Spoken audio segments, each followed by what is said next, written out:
Portugal já escolheu. Um novo ciclo político começa agora. O que vem depois das eleições? Aceda à informação que não cabe numa manchete. Assine hoje, com até 55% de desconto, e habilite-se a ganhar um dos 10 cartões oferta FNAC que temos para oferecer.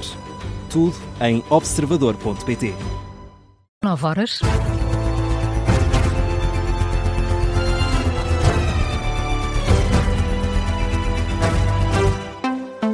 As notícias com Carla Jorge de Carvalho. O sucessor de Luís Neves na Polícia Judiciária deve ser um homem da casa. José da Cunha Monteiro é visto como o nome mais forte para ser o próximo diretor nacional.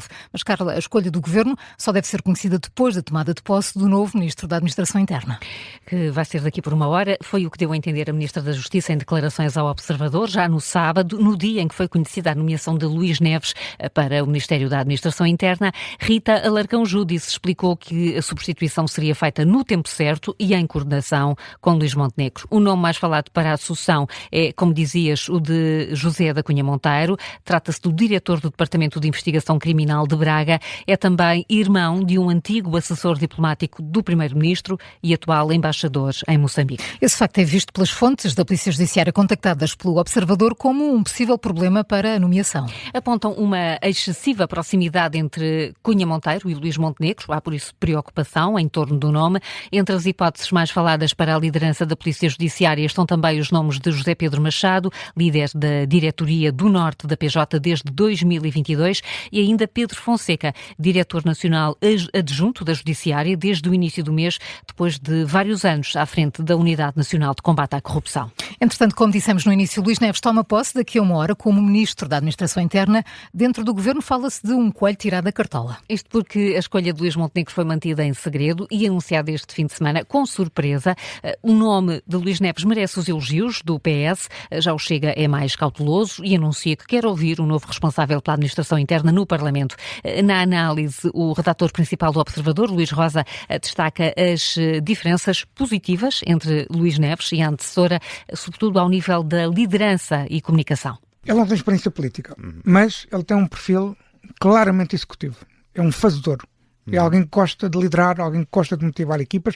É também um bom organizador. Ele tem muita experiência de organização na PJ, mas a PJ é uma organização muito complexa, uma organização de âmbito nacional, e também tem muita experiência na cooperação internacional. Nomeadamente com polícias internacionais, mas também de sistemas de segurança internos europeus, que eu conheço bem essa área. E, curiosamente, isto pode ser importante, eventualmente, no Ministério da Administração Interna, ele tem uma cooperação muito conhecida com as Forças Armadas, ele tem uma boa relação com os militares. E, portanto, ele também tem outra característica importante, é um bom comunicador. Luís Rosa, na história do dia de hoje, enumera ainda a gestão dos incêndios e as negociações com os sindicatos da PSP e associações da GNR como os principais desafios. Luís Neves decidiu manter os 3 secretários de Estado da ex-ministra Maria Lúcia Amaral. A notícia foi avançada ontem à noite pelo Jornal Público, confirmada também já pelo Observador. A cerimónia de posse está marcada para as 10 da manhã, daqui a uma hora, no Palácio do Belém. Este vai ser o tema do explicador. Para ouvir já a seguir a este jornal, contamos com um debate entre António Rodrigues, do PSD, Fernando Silva, do Chega, e Pedro Vaz, do PS. O Parlamento pode vir a adiar novamente as eleições para Provedor de Justiça, Conselho de Estado e Tribunal Constitucional. Os partidos continuam sem chegar a um consenso e o Presidente da Assembleia da República espera uma resposta em breve. José Pedro Aguiar Branco terá pedido aos grupos parlamentares que indiquem até hoje se aceitam ou não adiar as eleições para estes órgãos de soberania. Desde o início desta legislatura, o Parlamento já marcou por várias vezes estas eleições, mas têm sido sempre adiadas. Em causa está a falta de um acordo global entre PSD, Chega e PS. E foi o que aconteceu novamente desta vez. O pedido de adiamento terá partido do Chega com a concordância do PSD. Sim, e de acordo com a agência Lusa, os partidos defendem que os candidatos a estes órgãos devem ter vários dias de preparação para as audições nas comissões parlamentares. As eleições para estes cargos públicos estavam marcadas para a próxima sexta-feira, dia 27. O objetivo agora é adiá-las por mais uma semana para dia 6 de março, ou seja, 3 dias antes da tomada de posse de António José Seguro. A Ministra do Trabalho reúne-se daqui a pouco com a UGT e as 4 confederações empresariais. O objetivo é discutir as alterações à Lei do Trabalho. E desta vez a UGT já fez saber que vai estar presente, ao contrário do que aconteceu na última quarta-feira. Já a CGTP não foi convocada para o encontro. Esta reunião está marcada para as 9h30 da manhã no Ministério do Trabalho e é lá que já está o João Gama. João, e numa altura em que as posições continuam muito afastadas, pergunto se já chegaram os representantes da UGT e das confederações patronais.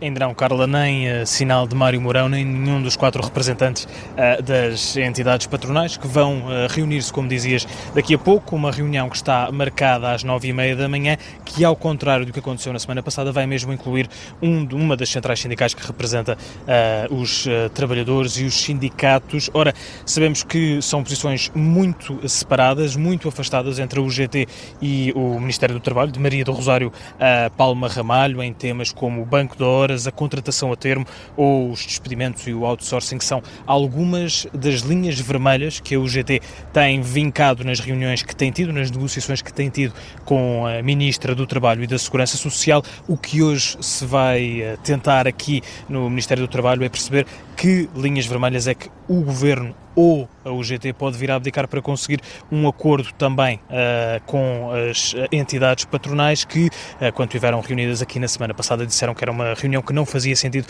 sem pelo menos uma central sindical que representasse os interesses dos trabalhadores. A UGT tem prometido uma postura construtiva e de diálogo com o Governo.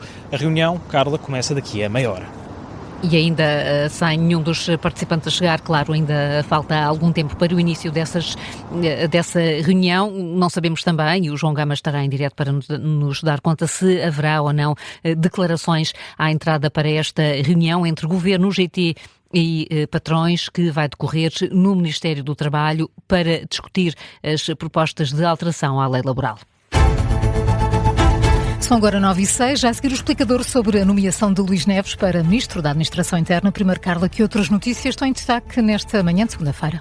O IC19 esteve cortado esta manhã no sentido Lisboa-Sintra durante quase uma hora. A circulação já foi, entretanto, restabelecida. Em causa esteve um acidente a envolver 3 carros na zona do Cacém. Fonte da Proteção Civil adianta ao Observador que a colisão provocou 2 vítimas que foram assistidas no local. O alerta às autoridades foi dado pelas 6h45 da manhã. A circulação foi restabelecida pelas 7h30.